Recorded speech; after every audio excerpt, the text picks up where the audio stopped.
Muito boa noite a todos. É sempre um prazer voltar a essa casa para falar sobre um tema que eu gosto tanto, que é a questão da reforma íntima. É um tema muito prático, que está ligado a todos nós. Não tem uma pessoa na face da terra para a qual o tema reforma íntima não seja de extrema importância. É um prazer voltar aqui para dar continuidade a essas reflexões acerca do tema reforma íntima. Nós já fizemos algumas apresentações aqui falando sobre alguns aspectos e hoje vamos refletir um pouquinho sobre a questão do autocontrole no âmbito da reforma íntima. Autocontrole que é uma virtude que o nosso planeta precisa muito e que todos nós precisamos trabalhar, porque nós estamos num momento de profundas transformações do planeta Terra, da nossa sociedade, da humanidade como um todo.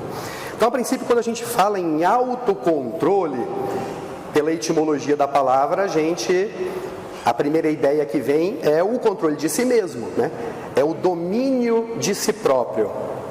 É você ser senhor ou senhora das suas atitudes, dos seus atos, da sua vida, do seu destino.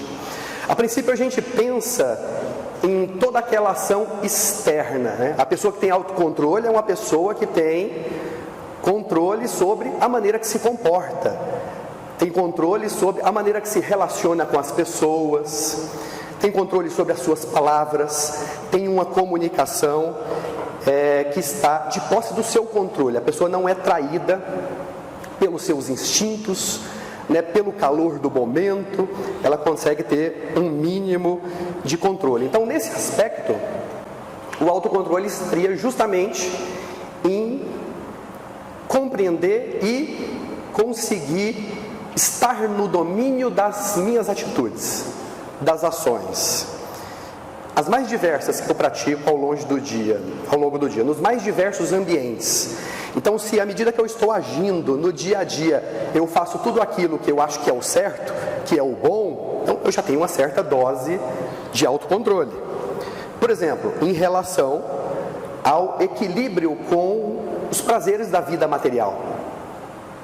Tem muita coisa que às vezes a gente faz, sabe que é errado, mas no momento, por não refletir, acaba fazendo, né? Ou acaba exagerando, né? Qual de nós não já fez alguma coisa e se arrependeu de ter feito 5 segundos depois, né? É comum, nós não temos esse autocontrole total. E quando a gente fala dos prazeres da vida material, e aí dentro disso está coisas corriqueiras, como a comida, a bebida, a nossa movimentação no campo sexual, na questão de lidar com o dinheiro e de tantas outras coisas que têm um poder muito grande sobre nós e que nem sempre nós temos o domínio completo. Isso me faz lembrar, por exemplo, uma época recente agora, passou recentemente, do carnaval, né? Carnaval é sempre a mesma coisa, a gente sempre vê as mesmas atitudes, os mesmos exageros, as mesmas notícias trágicas nos telejornais, ano após ano. E quando a gente analisa essa questão do carnaval, né, como a maioria das pessoas enxerga esse momento, nós percebemos muito claramente que grande parte dos habitantes do nosso país, né, onde essa questão do carnaval é mais consolidado, né, virou quase assim uma tradição popular, a gente observa que muitas pessoas enxergam essa época do ano como uma permissão deliberadamente, para que deliberadamente eu possa perder o controle de mim mesmo, para que eu possa fazer coisas que em outras épocas do ano eu não teria coragem de fazer, né? Quando a gente analisa, a gente vê que o carnaval é isso. Para muitas pessoas é como se fosse umas férias do bom senso. É onde a pessoa chuta o balde mesmo, com vontade, né? Ou como diz aquele ditado, enfia o pé na jaca. E muitos veem assim: quase como uma válvula de escape para permitir dar vazão a desejos reprimidos que a pessoa segurou ao longo de todo um ano. E aí tem aqueles 3 dias no ano onde a pessoa pensa: não, nesses dias eu não preciso ter autocontrole. Nesses dias eu mereço algumas coisas que eu controlo durante o resto do ano. E é uma época em que as pessoas pensam: eu posso fazer isso sem que eu seja julgado pela sociedade, porque a maioria está fazendo. Então, quando a gente analisa o autocontrole sobre esse ponto de vista, a gente vê que muito do que nós fazemos é pautado em convenções sociais do que a sociedade aceita como certo e errado. Tanto que em determinadas situações da vida, se eu estou numa situação em que ninguém vai ficar sabendo do que eu vou fazer, e eu tenho a oportunidade de fazer em segredo, eu vou lá e faço, independente de ter dentro de mim que aquilo certo ou errado, porque o que freia a minha atitude não é o senso moral, não é a compreensão do autocontrole que eu já obtive, mas é o medo do julgamento, das consequências, das represálias daquela ação que eu quero praticar. Então a gente observa que a nossa vida na Terra, ela é regida por esses fatores muito sensíveis, que mantêm a mínima ordem, que mantém o mínimo relacionamento interpessoal saudável entre as pessoas. Tanto que não raro a gente consegue ver, por exemplo, quando acontece algum desastre natural, como enchente, ou uma queda de energia generalizada numa cidade inteira, num estado, alguma coisa assim, a gente nota a tendência para as pessoas voltarem ao estado de barbárie. Começa a aparecer os saques, as pessoas começam a invadir lojas, tocar fogo nas coisas, depredar o patrimônio público. E aí a gente fica pensando: será que isso aconteceu nesse momento? Alguma coisa desencadeou isso? Ou aquela vontade, aquele desejo estava dentro das pessoas o tempo todo? E aquilo aflorou só quando elas perceberam que poderiam fazer isso sem maiores consequências. Então a gente passa a observar que dentro de nós existem coisas que muitas vezes nós queremos negar.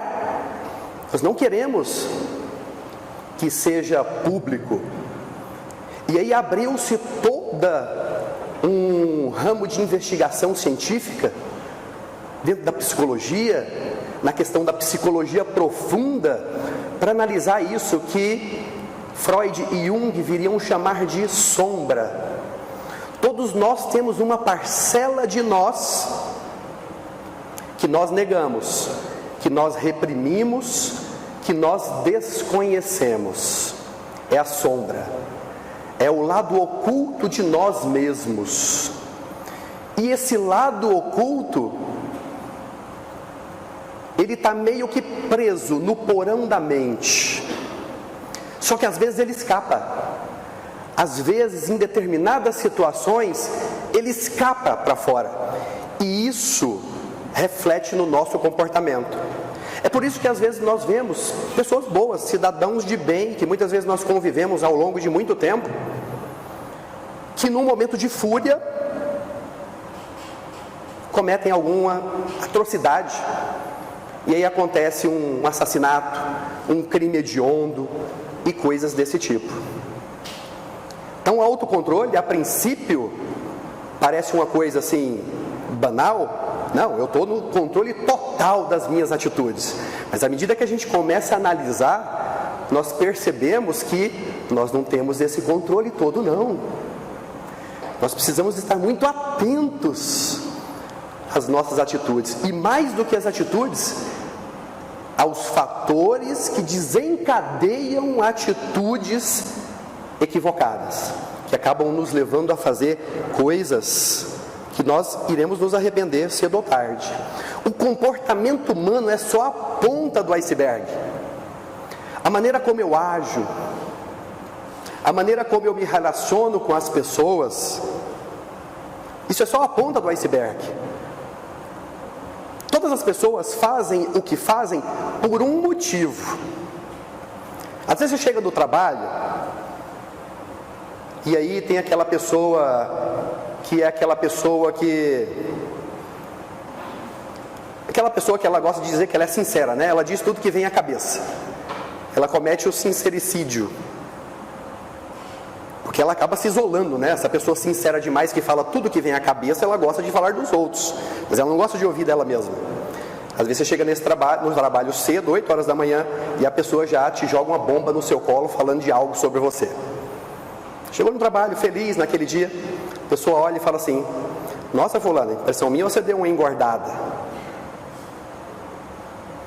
Quer dizer, o seu dia estava bom até esse momento. Dali para frente, você já perde um pouquinho do autocontrole. Você perde, porque se essa pessoa continuar falando essas verdades, não vai demorar para se transformar numa briga, né? Não vai demorar, a não ser que você tenha muita paciência. Então, analisando, quando a gente olha sob a ótica da psicologia, nós enxergamos muito claramente que por trás dos nossos comportamentos, que são aquela parte que está do iceberg, que está acima da água, existem camadas mais profundas. Quando a gente olha um iceberg, por exemplo, flutuando lá no Oceano Ártico, que tem 10 metros de gelo para cima da água, pode ter certeza, aquilo lá é só 10% do iceberg. Tem mais 10 vezes para baixo. E o comportamento humano é assim, a mente humana é assim. Então, por trás desse nosso comportamento, de todos os nossos comportamentos, está uma rede de eventos, de coisas que no final vão definir a maneira que nós nos comportamos. Então, quando a gente analisa em relação às descobertas da ciência, mais especificamente da psicologia, nós percebemos que tudo começa no pensamento, não é um comportamento. Tudo que nós fazemos antes foi influenciado por algum tipo de pensamento que nós tivemos, consciente ou inconsciente, e nós temos isso. Nem tudo que passa pela nossa mente nós temos consciência disso. Algumas coisas acontecem nos bastidores que nós não nos inteiramos, mas que afetam o nosso comportamento. Esses pensamentos, eles afetam as emoções, os sentimentos que nós sentimos. E aí, através de uma cadeia de ação e reação, esses sentimentos afetam o nosso comportamento. E aí nós agimos de uma determinada maneira. Na medida que nós agimos, ou falamos, né, porque a fala também é uma exteriorização desse mundo íntimo nosso, nós já estamos transformando o universo à nossa volta. Enquanto nós estamos pensando e sentindo, o impacto é só em nós.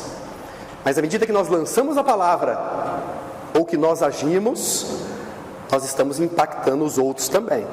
Na verdade, nós impactamos por pensamentos e emoções também, mas eu quero deixar isso um pouco mais para frente.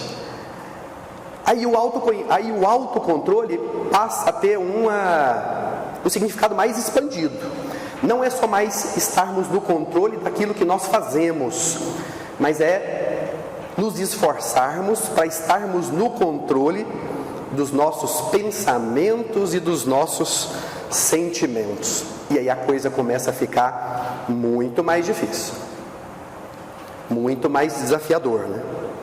A gente vai vendo os pensadores ao longo da história da humanidade, a gente vê que vários falaram sobre isso. Quando a gente vai lá em Sócrates, o século V antes de Cristo, Sócrates tinha uma frase que ficou famosa, como se fosse uma fala dele, que segundo Platão foi ele que cunhou, mas não é dele. Ele buscou a inspiração de um lugar. Ele, inclusive, está no Livro dos Espíritos, questão 919, onde Kardec pergunta qual a maneira mais eficaz de nos conhecermos a nós mesmos. E os Espíritos respondem: um sábio da antiguidade já vos disse, conhece-te a ti mesmo. É o autoconhecimento. O autoconhecimento, então, é uma das chaves para o autocontrole.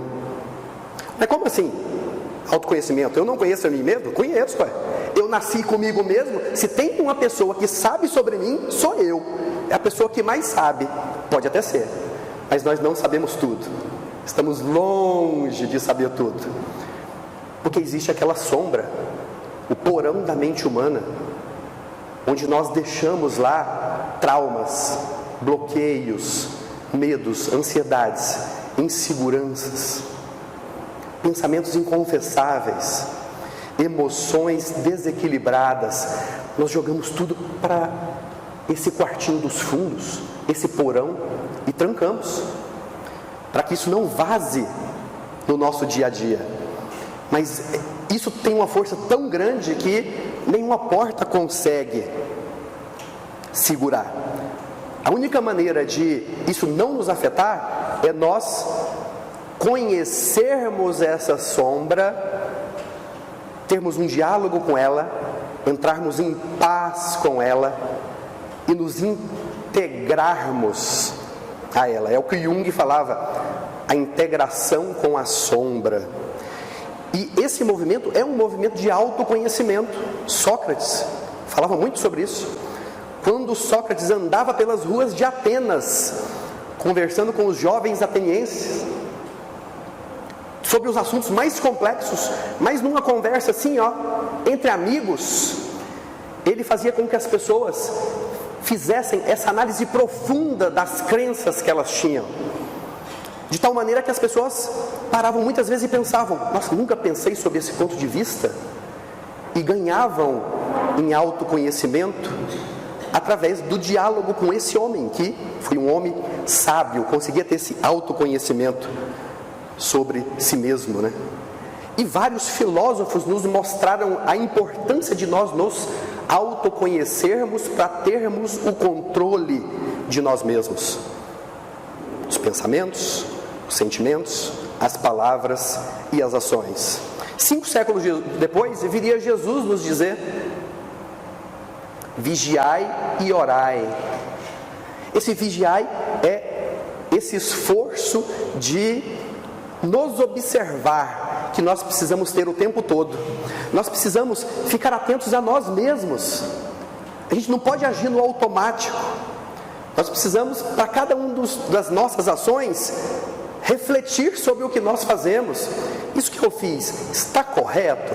Segundo o nível de conhecimento que eu tenho, segundo aqueles ensinamentos de Jesus que eu já aceitei, segundo aqueles livros de Chico Xavier que eu já li e que eu gostei, segundo aqueles conselhos que eu dou para outras pessoas. Logo, aquilo que eu considero certo, o que eu fiz está de acordo? Essa análise é importantíssima que nós fazemos. A gente vai encontrar isso lá justamente nessa questão 919 do Livro dos Espíritos, onde Santo Agostinho vem nos falar sobre esse método de autoconhecimento que ele passou a utilizar, de justamente analisar o seu dia, tentando entender qual foi a razão de cada uma das ações que ele teve, principalmente as ações equivocadas. O que ele fez de errado? Por que ele agiu errado daquela maneira? E aí é o momento onde a gente vai analisar os nossos pensamentos e os nossos sentimentos. A maioria das pessoas do mundo de hoje, nessa correria que nós vivemos, bombardeados pela mídia, pelo marketing, pelas redes sociais, por toda a grande comunicação de massa, a maioria de nós vive uma vida no piloto automático. nós não temos tempo para parar e refletir, porque a gente está sempre correndo para fazer alguma coisa, sempre. Nós não temos mais aquele estilo de vida que se tinha, não vou muito longe não, na zona rural aí, antes da invenção da rede elétrica, da energia elétrica, né? Antes da descoberta, antes da gente ter isso, o que as pessoas faziam à noite? Né? Ou batiam um papo, ou dormia cedo, né? Acordar cedo, ou faziam uma rodinha de violão em torno de uma fogueira, né? Ou iam ler um bom livro. Então tinha tempo para olhar para a natureza, olhar para as estrelas, né? Conversar com as pessoas. Hoje não, a gente está correndo o tempo todo para conseguir terminar aquelas atividades que são necessárias e aquelas irreais que nós mesmos colocamos como necessárias. Correr atrás do dinheiro para comprar coisas que nós não precisamos, que a grande mídia falou que para sermos felizes nós precisamos disso, e nós caímos nessa mentira. Então nós vivemos no piloto automático por falta de reflexão. E aí é como se a nossa vida fosse uma peça de teatro, onde ela está acontecendo lá no palco, as coisas estão acontecendo, e nós estamos sentados lá na plateia, só assistindo, de forma passiva. A nossa mente comanda, as coisas vão acontecendo.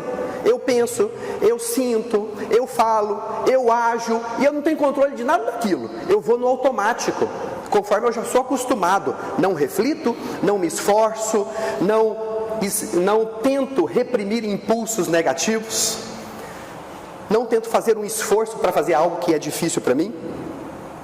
E aí o objetivo da reforma íntima como um todo e do autoconhecimento é justamente perceber este movimento automático e sair da cadeira, sair da plateia e assumir o controle sobre a nossa vida, sobre essa peça de teatro que está acontecendo, porque no final nós somos os atores, nós somos os diretores, os autores, os figurinistas, nós comandamos tudo. A questão é se nós vamos comandar conscientemente ou deixar a nossa sombra comandar, de acordo com o que nós fizemos ao longo das últimas vidas.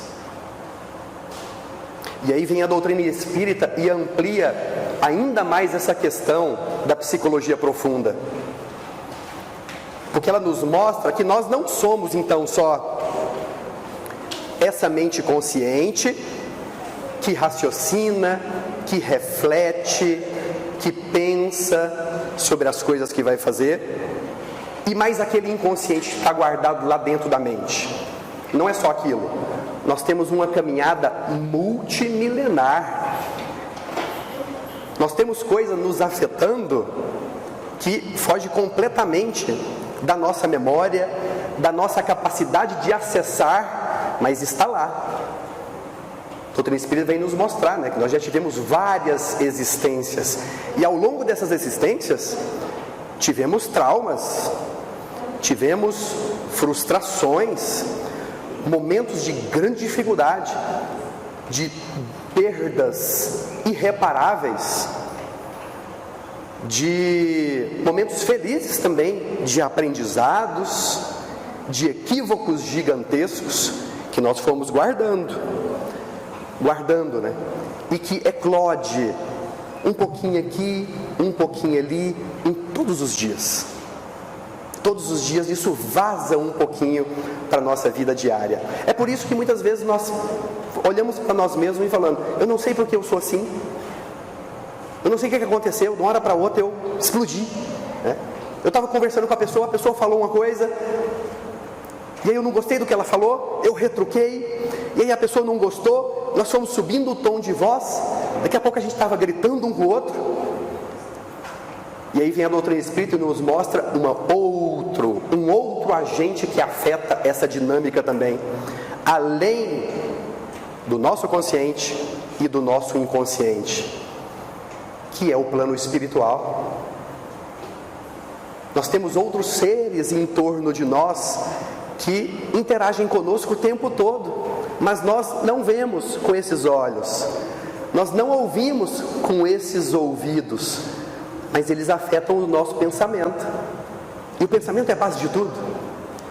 Então, se tem alguém, se tem alguma entidade invisível que pode influenciar o meu pensamento, para o bem ou para o mal, isso significa que ela influencia as minhas ações também. E aí a doutrina espírita nos descortina mais essa verdade, de que o vigiar e orar que Jesus nos falou é muito mais amplo do que nós pensamos, porque nós temos que lidar com toda a nossa bagagem, mas nós temos que lidar também com toda essa população invisível que está entre nós o tempo todo. Como diria Paulo, é uma multidão de... Qual que é o termo que ele usava? Uma nuvem de testemunhas, né? Eu vou até mudar esse termo, testemunha, porque testemunha dá essa ideia de que eles estão só nos observando, não é? Se fosse só isso, se os espíritos estivessem aqui só para falar assim, eu vou observar a vida deles, estava ótimo, né? Porque eles não nos atrapalhariam, aqueles que têm essa intenção. Mas nós temos desavenças de vidas passadas, pessoas que nós equivocamos, erramos, magoamos profundamente e que ainda não nos perdoaram. Todos nós, todos. Nós estamos aqui justamente para resgatar essas pessoas para o nosso bom convívio, mas isso é um trabalho mais demorado. Então, vigiar e orar é vigiar os nossos pensamentos, os nossos sentimentos, o dia inteiro, né? É não deixar isso acontecer de forma automática. Qual é a qualidade dos meus pensamentos e dos meus sentimentos? Que tipo de pensamento vem à minha cabeça? Que tipo de emoção eu sinto durante o dia? Nós sabemos muito bem aquelas que são boas e que são ruins. Não só a qualidade, mas a quantidade. Hoje nós vivemos um surto mundial de ansiedade generalizada. Pessoas que pensam demais, que é pensamento um atrás do outro, o tempo todo, porque nós somos bombardeados. Pessoas que põem a cabeça no travesseiro e não conseguem desligar, a não ser se tomarem aquela pílulazinha. E aí fazem isso durante um dia, 2, 3, 5, 10, daqui a pouco só dorme com auxílio de remédios. Pensamento acelerado, ansiedade. Ou o passado que volta para nos assombrar e me deixa triste, e me deixa preocupado, a depressão. Males do mundo moderno, mas que não são tão novos assim, acompanham a humanidade desde que nós pisamos sobre a terra, mas parece que hoje é mais generalizado, porque nós vivemos num mundo muito acelerado, muito desequilibrado, em que nós interferimos uns aos outros de uma maneira muito forte, muito poderosa mesmo.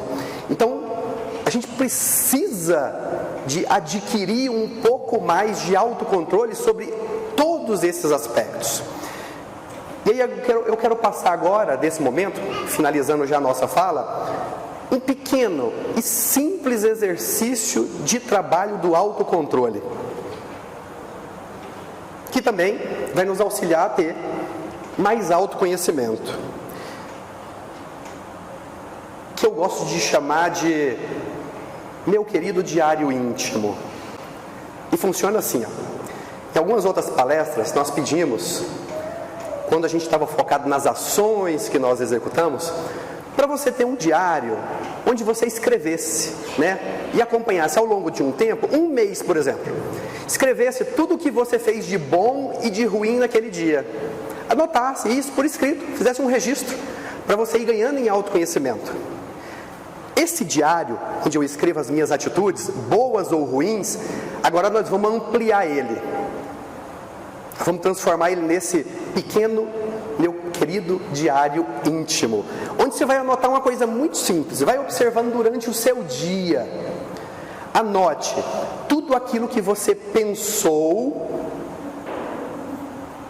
que você não queria, pensamentos ruins que te atrapalham e todos aqueles sentimentos negativos que você teve. Olha, nesse dia eu tive raiva daquela pessoa.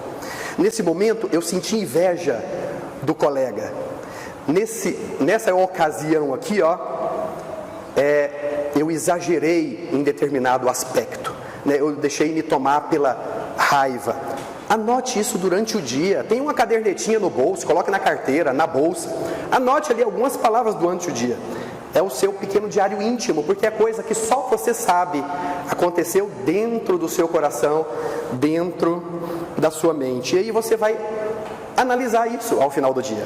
Se você tiver alguém íntimo, que você tem um bom diálogo, uma pessoa com a qual você pode abrir o seu coração, conte para essa pessoa no final do dia aqueles sentimentos, aqueles pensamentos que você teve, compartilhe com ela.